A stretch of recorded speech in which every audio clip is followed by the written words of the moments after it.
आप सभी का अभिवादन। स्नातकोत्तर उत्तरार्ध के प्रथम प्रश्न पत्र के अंतर्गत हम काव्य प्रकाश का अध्ययन कर रहे हैं और काव्य प्रकाश में अन्य सभी तत्वों का जो विवेचन आचार्य मम्मट द्वारा किया गया उसको पढ़ने के उपरांत अब हम जो अंतिम तत्व गुण का कथन है वहाँ तक पहुँच गए हैं। तो आगे के व्याख्यानों में हम आचार्य मम्मट द्वारा जो गुणों के विषय में कहा गया है उसे पढ़ेंगे। गुण काव्य प्रकाश के 8वें उल्लास में वर्णित हैं। कुल 10 उल्लास इस ग्रंथ में है और जो 9वां और 10वां उल्लास है वह अलंकारों का कथन करता है। 9वें उल्लास में शब्दालंकारों का विवेचन किया गया है और 10वें उल्लास में अर्थालंकारों का विस्तार से विवेचन किया गया है। क्योंकि अलंकार आपके पाठ्यक्रम का भाग नहीं है इसलिए 9वां और 10वां उल्लास हम नहीं पढ़ेंगे। सामान्य जन के या हम कहें अन्य विश्वविद्यालयों के पाठ्यक्रम के अनुरूप उनको वे यदि पाठ्यक्रम का अंश हैं तो भविष्य में उन 9वें और 10वें जो उल्लास हैं उन पर भी वीडियो बनाकर डाला जा सकता है। किंतु राजर्षि भर्तृहरि मत्स्य विश्वविद्यालय के पाठ्यक्रम में और राजस्थान विश्वविद्यालय के पाठ्यक्रम में भी काव्य प्रकाश का 8वां उल्लास तक का जो अंश है पाठ्यक्रम का वही हिस्सा है। तो यहाँ हम अंतिम उल्लास कह सकते हैं एक तरह से पाठ्यक्रम के अनुसार।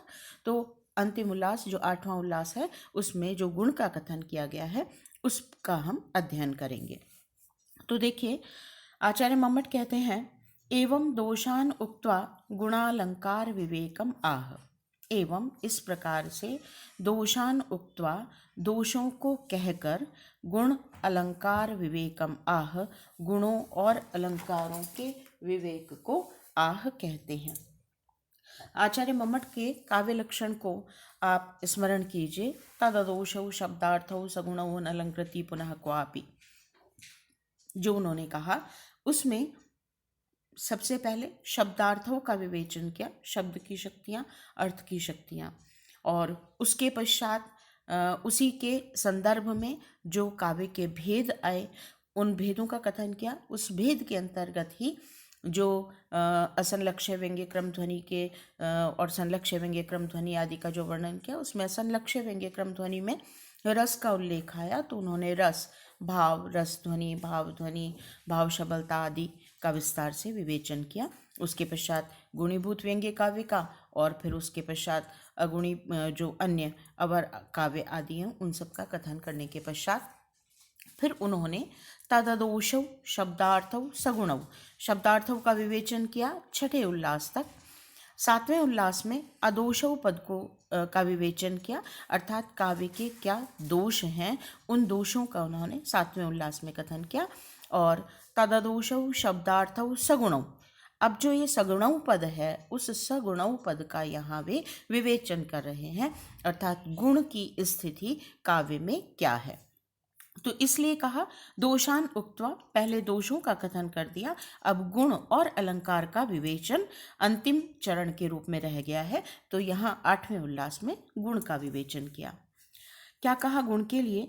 ये रसस्य अंगिनो धर्मः शौर्यादय इवात्मनः उत्कर्ष हेतवस्ते स्यु अचल स्थितयो गुणः।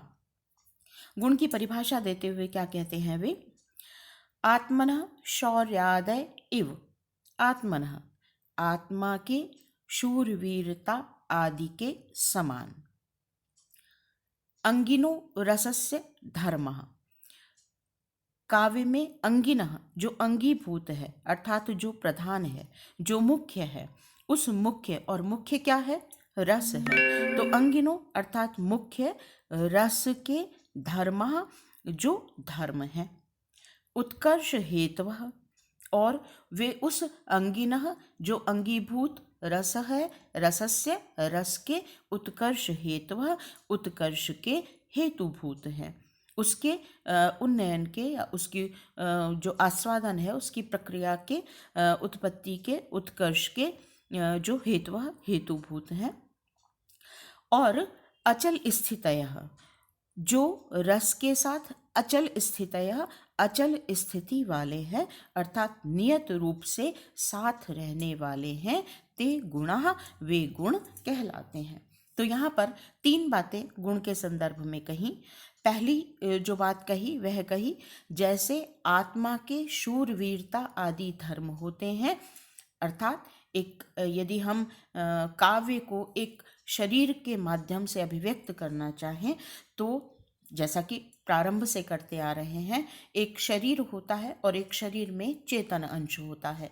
तो जो शरीर है वह अंगभूत है और जो चेतन है वह अंगीभूत है। उसे ही हम काव्य पुरुष के रूप में यदि अभिव्यक्त करें तो जो शब्द और अर्थ हैं वे उसके शरीर हैं, और जो उसका प्राणाधायक तत्व जिसे रस के रूप में रखा गया है वह जो रस है वह उसका चेतन अंश है। तो जैसे एक सामान्य मनुष्य के शरीर में जो शरीर की शोभा को बढ़ाने वाला तत्व है वह पृथक है, किंतु या शरीर की शोभा का जो गुण है, शोभा को बढ़ाने वाले जो गुण हैं वे पृथक हैं, और जो चेतन है उस चेतन को के जो गुण हैं वे पृथक हैं। तो जैसे पराक्रम है, शूरवीरता है, यह चेतन का धर्म है, यह शरीर का धर्म नहीं है। तो जो आत्मा है वह जो चेतन है उस चेतन का जैसे शूरवीरता आदि गुण होता है, ऐसे ही रस के संदर्भ में या गुणों के संदर्भ में हम ये कह सकते हैं कि जो काव्य का प्राणभूत तत्व रस है, अंगीभूत तत्व जो रस है, उस रस का जो गुण है वह जो उस रस में रस की जो स्थिति है, जैसे पराक्रम की स्थिति आत्मा के साथ होती है ऐसे ही गुणों की स्थिति रस के साथ की होती है। तो कहा, और दूसरी बात कहा वे जो गुण हैं वे उत्कर्ष हेतुवः रस के उत्कर्ष के हेतुभूत हैं, अर्थात बात वही है कि वे आत्मा के धर्म हैं, अर्थात रस के धर्म हैं और रस के उत्कर्ष के हेतुभूत हैं। और साथ में कहा अचल स्थितयः अचल रूप से रहने वाले हैं, अर्थात वे नित्य रूप से रस में ही रहते हैं, रस के अतिरिक्त अन्यत्र नहीं रहते हैं। तो गुण और रस का जो संबंध है वह हम कह सकते हैं एक तरह से समवाय संबंध हो जाता है कि रस है गुण है तो रस है, रस है तो गुण है, अर्थात जो गुण है वे नियत रूप से रस के साथ ही रहने वाले हैं, अन्य किसी के साथ उनका संबंध नहीं कहा जा सकता। जैसे आत्मा में शौर्य आदि गुण होते हैं लेकिन वे अभिव्यक्त शरीर के माध्यम से होते हैं। किसी का पराक्रम, किसी का शौर्य उसके शरीर के माध्यम से अभिव्यक्त होता है लेकिन वह धर्म चेतन का है। इसी प्रकार से जो गुण हैं वे रस के धर्म हैं, वे अभिव्यक्त वर्णों के माध्यम से अर्थात शब्द और अर्थ के माध्यम से होते हैं। इसलिए प्रायः जो चिंतक हैं या अनुभव करने वाले हैं वे ये कह देते हैं कि शब्द और अर्थ के साथ उनका संबंध है, किंतु शब्द और अर्थ उसके व्यंजक मात्र है, अभिव्यक्त करने वाले हैं। जैसे पराक्रम, जैसे शूरवीरता शरीर के माध्यम से अभिव्यक्त होती है किंतु वह अंश है चेतन का, गुण है चेतन का। इसी प्रकार से गुण भी रस के धर्म है, यद्यपि वे अभिव्यक्त शब्द और अर्थ के माध्यम से होते हैं। यह इस जो बिंब रखा है आचार्य ने, उस बिंब के माध्यम से यह तथ्य अभिव्यक्त होते हैं। तो एक बार पुनः देखिए, शौर्य आदय आत्मनः इव, आत्मनः आत्मा के जैसे शौर्य आदि धर्म है, धर्म है, उसी प्रकार से ये जो गुण हैं वे भी अंगिनः रसस्य धर्मः, अंगीभूत रस के धर्म हैं। और उत्कर्ष हेतवः, अंगिनः रसस्य उत्कर्ष हेतवः अंगीभूत रस के उत्कर्ष के हेतुभूत हैं। और अचल स्थितयः, वे रस के साथ अचल स्थिति वाले हैं, अर्थात नियत रूप से साथ रहने वाले स्युः होते हैं। ते गुणः, वे गुण कहलाते हैं, उन्हें गुण कहा जाता है। इसी तथ्य को वृत्ति भाग में अब आचार्य स्पष्ट करते हैं। आत्मन एव ही यथा शौर्यादयः जैसे शौर्य आदि आत्मनः एव आत्मा के ही धर्म होते हैं, न आकारस्य आकार के नहीं। तथा उसी प्रकार से रसस्यैव माधुर्य आदयो गुणा न वर्णानाम, उसी प्रकार से माधुर्य आदि गुण रसस्यैव रस के ही धर्म है, न वर्णानाम वर्णों के धर्म नहीं है। यह भी हमने समझाते समय भी, व्याख्या करते समय भी हमने इसे स्पष्ट किया था कि यद्यपि वे अभिव्यक्त शरीर के माध्यम से होते हैं, अर्थात शब्द और अर्थ के माध्यम से, किंतु वे धर्म आत्मा के हैं, गुण रस के धर्म हैं। तो जैसे शूरवीरता आदि आकार के धर्म नहीं है, आत्मनः एव आत्मा के ही धर्म है, तथा उसी प्रकार से गुणा जो गुण है वे रसस्यैव धर्मा रस के ही धर्म है, न वर्णानाम वर्णों के धर्म नहीं है। क्वचित्तु शौर्यादि समुचितस्य, क्वचित्तु और कहीं कहीं पर, कभी शौर्य आदि जो हैं वे समुचितस्य आकार महत्वादेर दर्शनात्, आकार की महत्ता अर्थात विशालता या दीर्घ आकृति आदि के दर्शन से, आकार एव अस्य शूरः, इसका आकार ही शूरवीर है, अर्थात आकृति ही इसकी शूरों वाली है, इत्यादेर व्यवहारात्, इत्यादि प्रकार से व्यवहारात् व्यवहार होने के कारण, अन्यत्र अशूरे अपि। अब 3 स्थितियां यहाँ बताई जाएंगी। पहली स्थिति है कि कभी कभी ऐसा होता है कि व्यक्ति की आकृति बहुत बड़ी सी होती है, तो उसको देखकर व्यवहार कर दिया जाता है आकारेवस्य शूरः, कि इसकी तो आकृति ही शूरवीर की है, बड़ी है, अर्थात यह शूरवीरता से, शौर्य से युक्त है, पराक्रम से युक्त है।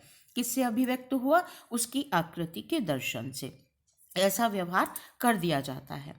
और अन्यत्र कभी ऐसी भी स्थिति होती है कि अशूरे अपि, जो शूरवीर नहीं है उसके प्रति भी वितत आकृतित्व मात्रेण, अशूरे अपि जो शूरवीर नहीं है उसकी भी वितत आकृति मात्र के दर्शन से, विशाल शरीर मात्र के कारण ही शूरः इति, शूर है, वीर है या पराक्रमी है, शौर्यवान है, ऐसा व्यवहार कर दिया जाता है। क्वापि और कहीं कहीं पर शूरे अपि, शूरवीर होने पर भी मूर्ति लाघव मात्रेण, उस शरीर की आकृति के लघुता मात्र को देखकर अशूरः शूरवीर नहीं है, इति इस प्रकार का व्यवहार अविश्रांत प्रतीतयः यथा व्यवहरन्ति, अविश्रांत प्रतीति वाले जैसे करते हैं। अविश्रांत प्रतीति अर्थात जिनका ज्ञान समुचित नहीं है, या जो असौम्य ज्ञान वाले हैं, या जो अदूरदर्शी लोग हैं, ऐसे लोगों के द्वारा कर दिया जाता है। 3 स्थितियां बताई शरीर के बिंब के माध्यम से, कि मान लीजिए किसी व्यक्ति का जो शरीर है वह बहुत बड़ा है और उसको देखने मात्र से कोई यह कहे कि इसकी तो आकृति ही शूरवीर वाली है, वह पराक्रमी भी है और उसकी आकृति भी बड़ी है, तो व्यवहार कर दिया गया कि यह शूरवीर है। कभी कभी ऐसा भी होता है कि व्यक्ति शूरवीर नहीं है, लेकिन क्योंकि उसकी आकृति वितत है, विशाल है, तो उस स्थिति में भी कह दिया जाता है कि यह शौर्यवान है। और तीसरी स्थिति क्या है कि व्यक्ति शूर है, लेकिन अर्थात उसके चेतन का जो गुण है शौर्य, वो उसमें विद्यमान है, किंतु उसकी जो आकृति है वह अत्यंत लघु है, छोटी है, शरीर छोटा है, तो उसमें व्यवहार कर दिया जाता है कि यह शूरवीर नहीं है, देखने में ही शौर्य इसमें नहीं लगता है। तो ये 3 स्थितियां, लेकिन ऐसी अभिव्यक्ति अविश्रांत प्रतीति वाले लोगों के द्वारा व्यवहृत की जाती हैं।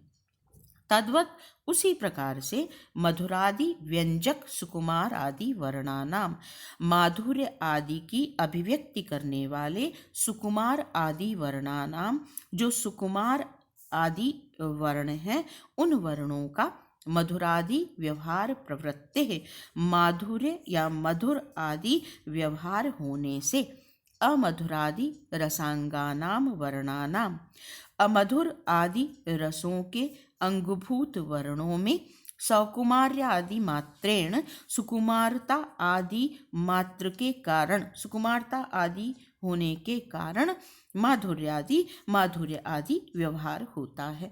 यह पहली स्थिति है जहाँ व्यक्ति शूरवीर है, वह आकृति से अभिव्यक्त किया गया। ऐसे ही जो माधुर्य आदि गुण हैं वे सुकुमार वर्णों से अभिव्यक्त होते हैं। तो उन सुकुमार वर्णों की उपस्थिति से यहाँ माधुर्य है, ऐसा व्यवहार कर दिया जाता है। और मधुरादि रसोपकरणानां तेषाम् असौकुमार्यादेर अमाधुर्यादि, मधुरादि रसोपकरणानाम, जो मधुर आदि के रसों के उपकरण में अर्थात रसों के प्रयोग में, तेषाम उन वर्णों की असौकुमार्यादे असुकुमारता आदि के कारण अमाधुर्यादि अमधुरता है।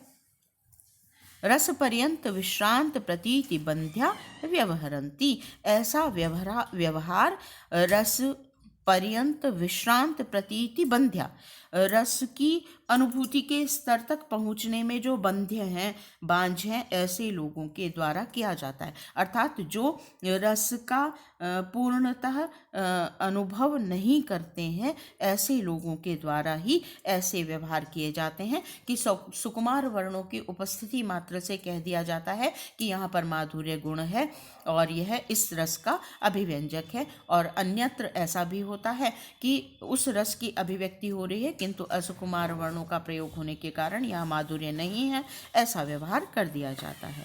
अतएव माधुर्यादयो रस धर्मा समुचितैर वर्णैर व्यज्यन्ते, इसलिए हम ये कह सकते हैं कि जो माधुर्य आदि रस के धर्म हैं वे समुचितै वर्णै व्यज्यन्ते, समुचित वर्णों से अभिव्यक्त होते हैं। न तो वर्ण मात्राशय, किंतु वे वर्ण मात्र के आश्रयभूत नहीं है।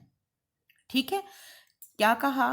पहले स्पष्ट कर दिया गया कि सुकुमार वर्णों का प्रयोग मात्र होने से कह दिया कि यहाँ माधुर्य गुण है, और कहीं कहीं पर ऐसा भी हुआ कि असौकुमार्य वर्णों का प्रयोग हुआ तो उसके आधार पर यह स्पष्ट कर दिया गया कि यहाँ माधुर्य गुण नहीं है।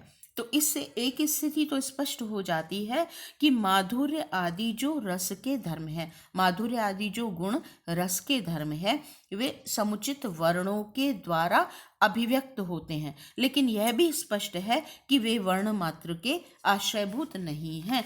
वे यद्यपि सही वर्णों के प्रयोग होने से अभिव्यक्त होते हैं किंतु वे वर्णों में रहते नहीं हैं, वर्ण के आश्रयभूत मात्र नहीं हैं। और यथा एषां व्यंजकत्वं तथा उदाहरिष्यन्ते, जैसी इनकी व्यंजकता है उसका उदाहरण हम आगे देंगे। अर्थात जो वर्ण जिस गुण का अभिव्यंजक है वो आगे आचार्य उसे स्पष्ट करेंगे। यह यहाँ वृत्ति भाग में आचार्य मम्मट ने स्पष्ट किया। अगर हम इसे बिंदु रूप में अभिव्यक्त करें तो हम कह सकते हैं, पहले हम इसका की भूमिका देखें कि गुण का कथन सबसे पहले अग्नि पुराण में किया गया और वहाँ क्या कहा? यह काव्य महतीम छायाम अनुग्रहणात्यसौ गुणः, जो काव्य में महान छाया को अर्थात महती शोभा को जो उत्पन्न करता है वह गुण कहलाता है। ये सबसे पहले अग्नि पुराण में कहा गया या अग्नि पुराण में इसे स्पष्ट रूप से परिभाषित किया गया। भरत मुनि ने नाट्य शास्त्र में माधुर्य और औदार्य के साथ ओज गुण का स्वरूप भी विवेचन किया है। यदि हम कालक्रम के अनुसार देखें तो यह उलझन हो सकती है कि बहुत सारे लोग अग्नि पुराण का समय ईसा बाद 5वीं-6ठी शताब्दी तक मानते हैं, लेकिन भरत मुनि का काल प्रायः निर्विवाद रूप से ईसा से पूर्व 2री-3री जो शताब्दी है, अधिकतम प्रथम शताब्दी तक भरत मुनि का काल माना जाता है। तो हम ये भी कह सकते हैं कि नाट्य शास्त्र में इनका विवेचन सबसे पहले कर दिया गया। माधुर्य का कथन है, वहाँ औदार्य का कथन है और ओज का तो पूरी तरह से स्वरूप ही विवेचित कर दिया है आचार्य मम्मट ने। तो मम्मट ने इसका कथन किया, आचार्य मम्मट, क्षमा कीजिए, मम्मट ने नहीं, भरत मुनि ने नाट्य शास्त्र में इनका कथन किया और फिर अग्नि पुराण में भी इनका विवेचन मिलता है। इसके बाद परवर्ती परंपरा में यदि हम देखें तो भट्टोद्भट्ट जो हैं वे गुण और अलंकार दोनों को समान रूप से काव्य के शोभादायक धर्म मानते हैं। अर्थात उन्होंने गुण और अलंकार को एक ही अवस्था में, एक ही स्थिति में रख दिया और कहा कि वे दोनों ही काव्य के उत्कर्षाधायक हैं या उसकी शोभा को बढ़ाने वाले धर्म है, ऐसा भट्टोद्भट्ट ने कहा, जिसका इसी उल्लास में आगे चलकर आचार्य मम्मट खंडन भी करेंगे। भट्टोद्भट्ट के बाद वामन की स्थिति आती है। वामन दोनों को पृथक पृथक मानते हैं। उन्होंने गुण को पृथक माना है, अलंकार को पृथक माना है और उन्होंने कहा है कि गुण नित्य धर्म है और अलंकार जो हैं वे अनित्य धर्म है। अर्थात गुणों का निवास तो होगा ही, जहाँ रस है वहाँ गुण तो होंगे ही। अलंकार संभव है कभी हो कभी ना भी हो, तो अलंकारों की स्थिति अनित्य है किंतु गुणों की स्थिति नित्य है। और उसके पश्चात हम आनंदवर्धन का कथन करें तो आनंदवर्धन ने इन दोनों के को स्पष्टतः पृथक भी कर दिया और यह भी स्पष्ट कर दिया कि रस के आश्रित धर्म को गुण कहा जाए और शब्दार्थ के धर्म को अलंकार कहा जाए। तो शब्द और अर्थ के माध्यम से शब्दालंकार अर्थालंकार दोनों ही आ गए हैं, तो वे शरीर मात्र के धर्म हैं, अर्थात शब्दार्थ युगल मात्र के धर्म हैं और जो गुण हैं वे रस के आश्रित धर्म हैं। तो आचार्य मम्मट ने जो गुणों का कथन किया है या वर्णन किया है वह आचार्य अभिनव गुप्त की परंपरा के अनुसार ही किया है। आचार्य मम्मट ने गुण का विशेषण उत्कर्ष हेतवः कहा। हमने जो कारिका पढ़ी उसमें पढ़ा था, ये रसस्य अंगिनो धर्म शौर्यादय इवात्मना उत्कर्ष हेतवः। तो उन्होंने गुणों को रस के उत्कर्ष का हेतुभूत कहा और ऐसा शब्द का या विशेषण का प्रयोग जब वे करते हैं तो वे शब्दार्थ और दोष दोनों से गुणों को पृथक कर देते हैं। क्यों कर देते हैं? क्योंकि जो दोष है वह तो उत्कर्ष का हेतुभूत हो ही नहीं सकता, तो दोष से पृथक हो गया। और शब्दार्थ कहकर उन्होंने उत्कर्ष हेतुवः कहकर उन्होंने शब्द और अर्थ को भी पृथक कर दिया। और जब वे कहते हैं अंगिनः रसस्य धर्मः और अचल स्थितयः, तो वे गुणों से अलंकार को पृथक कर देते हैं। स्पष्ट कीजिए, उत्कर्ष हेतु से दोषों को पृथक कर दिया मूल रूप से या मोटे मोटे रूप में अगर हम अभिव्यक्ति करें तो, और रसस्य अंगिनः धर्मा कहा तो इससे शब्दार्थ युगल और अलंकार, शब्दार्थ युगल के जो तत्व हैं अलंकार, उनसे गुणों को पृथक कर दिया। और अचल स्थितयः कहकर भी उन्होंने अलंकार और गुणों को पृथक पृथक कर दिया, क्योंकि अलंकार अचल स्थिति वाले नहीं हैं लेकिन गुण रस के साथ अचल स्थिति वाले हैं। तो मम्मट के अनुसार गुण रस के धर्म है, न कि वर्णों के। वर्ण तो गुणों के व्यंजक मात्र होते हैं, वर्णों के आश्रयभूत नहीं होते हैं।